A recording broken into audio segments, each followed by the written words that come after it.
দেশ পুনর্গঠন সরকারের একার পক্ষে সম্ভব নয়, প্রয়োজন জনগণের সক্রিয় অংশগ্রহণ। কুমিল্লার পথসভায় বলেছেন প্রধানমন্ত্রী। বিভিন্ন উন্নয়ন প্রকল্পের উদ্বোধনে চাঁদপুরে পথে তারেক রহমান। গঙ্গার পানির ন্যায্য হিস্সা নিশ্চিত হওয়ার ভিত্তিতেই ভারতের সাথে সম্পর্ক নির্ধারণ হবে বলেছেন মির্জা ফখরুল। বাংলাদেশের স্বার্থ নস্যাৎ করতে কোনো চুক্তি করতে দেয়া হবে না।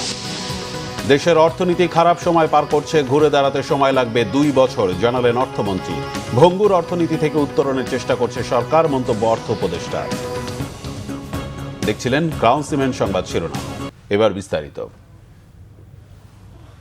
প্রধানমন্ত্রী তারেক রহমান বলেছেন, নির্বাচনী ইশতেহার অনুযায়ী সব প্রতিশ্রুতি বাস্তবায়ন শুরু করেছে সরকার। শনিবার কুমিল্লার বরুড়ায় পথসভায় কথা বলেন প্রধানমন্ত্রী।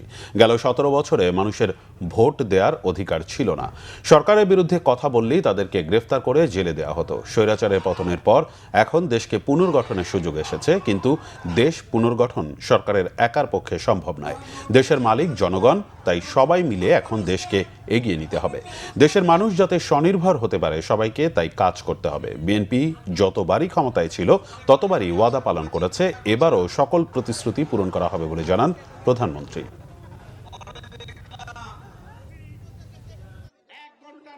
গত 16-17 বছর আপনাদের ভোট দেওয়ার অধিকার ছিল, দেশের মানুষের ভোট মানুষ দিতে পারে নাই। কেউ যদি সরকারের বিরুদ্ধে কথা বলতো, কি করত? গুম হয়ে যেত, মামলা হইতো, এসে ধরে লয়ে যেত, হইতো না? আমরা এক বিরাট স্বৈরাচারের কবলে পড়েছিল এই দেশ, এই দেশের মানুষ। সেই স্বৈরাচার থেকে, কবল থেকে এই দেশকে, দেশের মানুষ মুক্ত করেছে। যেভাবে ঠিক 1971 সালে হানাদার বাহিনীর হাত থেকে বাংলাদেশের মানুষ স্বাধীনতাকে ছিনিয়ে নিয়ে এসেছিল। প্রিয় ভাই বোনেরা, দেশ শুধু স্বাধীন করলে হবে না। দেশ যদি স্বাধীন করে, দেশকে যদি স্বৈরাচার মুক্ত করে, পরবর্তী কাজ হচ্ছে দেশকে পুনর্গঠন করা, দেশকে সামনের দিকে নিয়ে যাওয়া, দেশের মানুষের জন্য ব্যবসা বাণিজ্য, চাকরি বাকরি এগুলি নিশ্চয়তা বিধান করা। গঙ্গার পানির ন্যায্য হিস্সা নিশ্চিত হওয়ার ভিত্তিতেই ভারতের সাথে সম্পর্ক নির্ধারণ হবে বলেছেন বিএনপি মহাসচিব ও স্থানীয় সরকার মন্ত্রী মির্জা ফখরুল ইসলাম আলমগীর। জানান, বাংলাদেশের স্বার্থ নস্যাৎ করে কোনো চুক্তি করবে না বিএনপি। রাজধানীর ইঞ্জিনিয়ার্স ইনস্টিটিউটে বিএনপি আয়োজিত এক আলোচনা সভায় প্রতিবেশী দেশকে এমন বার্তা দেন বিএনপি মহাসচিব। বলেন, ফারাক্কা বাঁধের কারণে বাংলাদেশের 1/3 জনগণ ক্ষতিগ্রস্ত হয়েছে। ভারত যদি বাংলাদেশের সাথে সুসম্পর্ক গড়ে তুলতে চায়, তাহলে বাংলাদেশের মানুষের স্বার্থকে গুরুত্ব দিতে হবে। বাংলাদেশের স্বার্থ বিনষ্ট করে এমন কোনো চুক্তি বিএনপি সরকার করবে না। পানির ন্যায্য হিস্সা আদায়ে জনগণকে ঐক্যবদ্ধ থাকতে হবে জানিয়ে বিএনপি মহাসচিব বলেন, দেশকে অস্থিতিশীল করতে একটি শক্তি ক্রমাগত সরকারের বিরুদ্ধে অপপ্রচার করে যাচ্ছে। ফারাক্কা বাঁধের ফলে সৃষ্ট পরিবেশগত ঝুঁকি ও পানির সমস্যা নিরসনে স্বল্পমেয়াদী চুক্তি কাজে আসবে না জানিয়ে ভারতের সাথে দীর্ঘমেয়াদী পানি বন্টন চুক্তির পরামর্শ দেন বিশেষজ্ঞরা। যেখানে চুক্তি কয়েক বছরের জন্য হলে চলবে না, এই চুক্তিটা হতে হবে ইনফিনিটি পিরিয়ড। পরবর্তী যে কোনো চুক্তি আগ পর্যন্ত এটাতে আপনার থাকতে হবে, এর যে কন্ট্রিবিউশনটা থাকতে হবে। মূল বিষয়টি যে কথা আমরা বলতে চাই, বারবার করে বলার চেষ্টা করছি আমরা, যে মানুষ যদি সংগঠিত না হয়, মানুষ যেটা নিজের দাবির জন্য যদি আমরা সংগঠিত না হয়, তাহলে সেই দাবি কখনো আদায় করা যায় না। আজ 16ই মে, ঐতিহাসিক ফারাক্কা লং মার্চ দিবস। 1976 সালের এই দিনে ভারতের পানি আগ্রাসনের বিরুদ্ধে লং মার্চের ডাক দিয়েছিলেন মজলুম নেতা মাওলানা আব্দুল হামিদ খান ভাসানী। তবে 50 বছর পার হলেও পরিবর্তন হয়নি এই অঞ্চলের ভাগ্য। ফারাক্কা বাঁধের কারণে পদ্মাসহ চাঁপাইনবাবগঞ্জের 4 নদী এখন মৃতপ্রায়। হুমকির মুখে কৃষি, জীববৈচিত্র্য ও নদীকেন্দ্রিক জনজীবন। চাঁপাইনবাবগঞ্জ প্রতিনিধি নাদিম হোসেনের তথ্য ছবিতে নাজমুল নিশানের ডেস্ক রিপোর্ট। ফারাক্কা ব্যারেজ নির্মাণের পর থেকেই বদলে যেতে শুরু করে চাঁপাইনবাবগঞ্জের নদীগুলোর স্বাভাবিক প্রবাহ। একসময় পদ্মা, মহানন্দা, পাগলা ও পুনর্ভবা নদী পানিতে টইটুম্বুর থাকলেও এখন শুষ্ক মৌসুমে প্রায় পানি শূন্য। স্থানীয়দের অভিযোগ, নদীগুলোতে পানির প্রবাহ পুরোপুরি নির্ভর করছে ভারতের পানি ছাড়ার সিদ্ধান্তের উপর। ফারাক্কা যথাসময়ে আমাদের পানি দেয় না, মানে ওদের যখন ওরা বিপদে পড়ে তখন আমাদেরকে তারা ওই ফারাক্কা ছেড়ে দিয়ে আমাদেরকে ক্ষতি করে। পদ্মার কারণে হাজার হাজার জমি আমাদের পদ্মারের মাঝখানে নদীতে পড়া আছে, আমরা কোনো ফসল পানি করতে পারছি না। 50 বছরের চুক্তি শেষ হওয়ার পরে আমরা একটা নতুন চুক্তি চাই। ফারাক্কার ভয়াবহতার বিষয়টি বুঝতে পেরে এই বাঁধ অভিমুখে লং মার্চ করেছিলেন মজলুম জননেতা মৌলানা আব্দুল হামিদ খান ভাসানী। তবে যে উদ্দেশ্যে এই লং মার্চ হয়েছিল তা আজও সমাধান হয়নি। বন্যার টানে সবটি বাঁধ খুলে দেয়, নামতে টাইম লাগে না, কে কখন কোনখানটা বাড়ি ভাঙবো উল্লেখ থাকে না। প্রাণীদের যে আবাসস্থল, বিশেষ করে মাছ এবং জলজ যে সকল প্রাণী রয়েছে বা উদ্ভিদ যেগুলো রয়েছে, এদের আবাসস্থল ধ্বংস হচ্ছে। আর আমাদের জনগোষ্ঠীর কথা যদি আমরা বিবেচনা করি তাহলে বলবো যে তাদের স্বাভাবিক জীবনযাত্রা অবশ্যই ব্যাহত হচ্ছে। নদীর নাব্যতা পুনরুদ্ধার ও পানি সংরক্ষণে বিভিন্ন পরিকল্পনার কথা জানিয়েছে পানি উন্নয়ন বোর্ড। যখন পদ্মা নদীতে একটা ব্যারেজ তৈরি হবে, পদ্মা ব্যারেজ অলরেডি এটা টেকনিক্যাল অনুমোদন হয়েছে, এটা যখন কাজটা শেষ হবে তখন এই প্রবলেমগুলো থেকে আমরা অনেকাংশে স্থায়ীভাবে। নদী বাঁচলে বাঁচবে কৃষি, জীববৈচিত্র্য ও নদীকেন্দ্রিক মানুষের জীবন। সরকারের সঠিক সিদ্ধান্তের উপর নির্ভর করছে এই অঞ্চলের মানুষের ভাগ্য। Bangla vision news desk. মধ্যপ্রাচ্য যুদ্ধের কারণে জ্বালানি খাতে 40,000 কোটি টাকা বাজেট থেকে চলে গেছে, জানিয়েছেন অর্থ ও পরিকল্পনা মন্ত্রী আমির খসরু মাহমুদ চৌধুরী। চট্টগ্রামে মা ও শিশু মেডিকেল কলেজ হাসপাতালের নতুন একাডেমিক ভবনের উদ্বোধনী অনুষ্ঠানে তিনি কথা বলেন। আমির খসরু মাহমুদ চৌধুরী বলেন, এবার বাজেটে স্বাস্থ্য খাতে বরাদ্দ অনেক বাড়ানো হচ্ছে, কারণ সার্বজনীন স্বাস্থ্য সুরক্ষা নাগরিক অধিকার। সবার সহযোগিতা না থাকলে শুধু বাজেট দিয়ে কিছু হবে না। স্বাস্থ্য খাতে অতীতের মতো যেন লুটপাট না হয়, এজন্য বরাদ্দের সঠিক ব্যবহার নিশ্চিত করতে হবে বলেও উল্লেখ করেন অর্থমন্ত্রী। আমরা একটা খুব খারাপ সময় অতিক্রম করছি। মধ্যপ্রাচ্যের ওয়ারের মাধ্যমে আমাদের বিশাল অঙ্কের একটা টাকা চলে গেছে তেল গ্যাসের মধ্যে, প্রায় 4 বিলিয়ন মানে 40,000 কোটি টাকা ইতিমধ্যে বাজেট থেকে চলে গেছে। আমরা যেটা পেয়েছি বিগত সরকারগুলো থেকে সেটা মাইনাস মাইনাস অ্যান্ড মাইনাস। স্বাস্থ্য খাতে বরাদ্দ আমরা অনেক বাড়িয়ে দিচ্ছি। সরকারি হাসপাতালগুলোর একটা সীমাবদ্ধতা আছে, এই জন্য আমরা প্রাইভেট হসপিটালগুলোর সাথে কথা বলছি। আমরা তাদেরকে তাদের কাছে পেশেন্ট পাঠাবো, তারা তাদের চিকিৎসা করবে, বিলটা সরকার দিয়ে দেবে।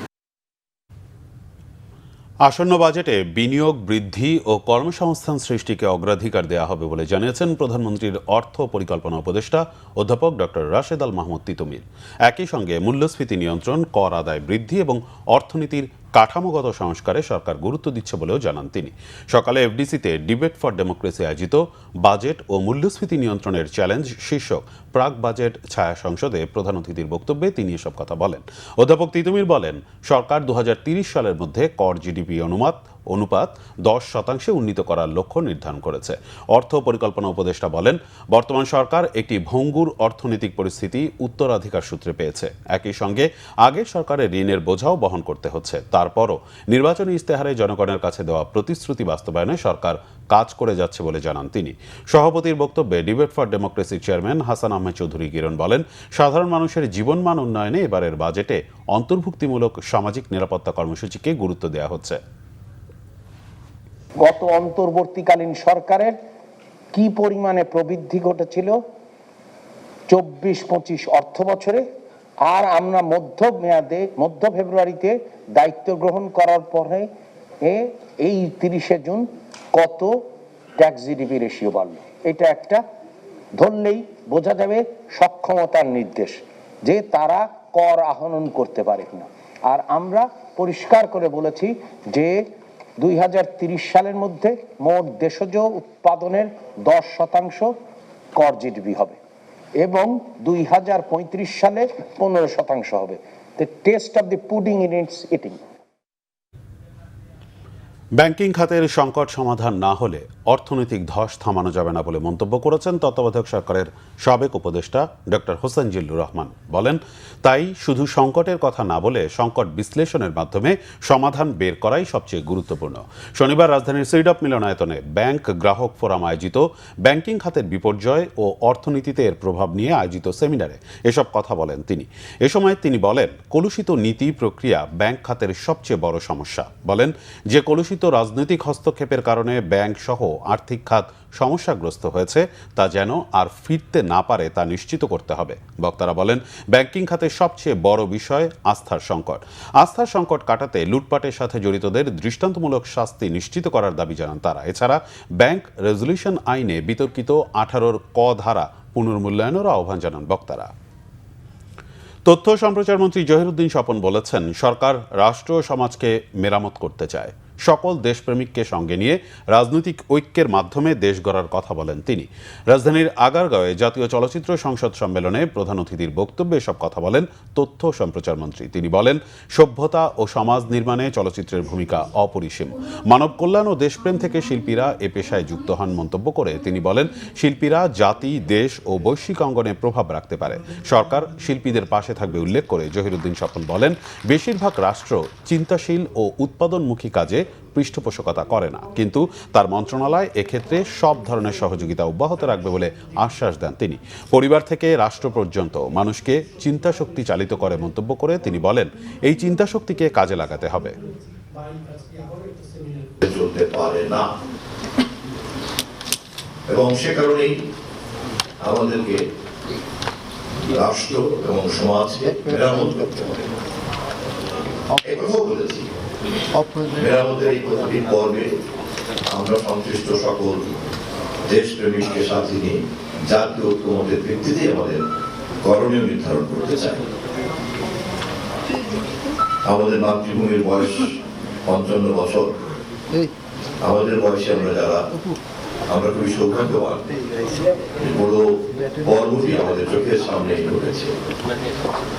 এ সকল গৌরব গাথা যেমন আমাদের দেখার সৌভাগ্য হয়েছে, তেমনি এর প্রতিটি বিপর্যয়ের পরিস্থিতিকেও দেখার মতো দুর্ভাগ্যবান সময়ের মধ্যে দিয়ে অভিজ্ঞ হওয়ার সময় কিন্তু আমাদের হয়েছে। সেই গৌরব এবং দুঃসময়ের অভিজ্ঞতা আমাদেরকে প্রজ্ঞাবান হয়েছে।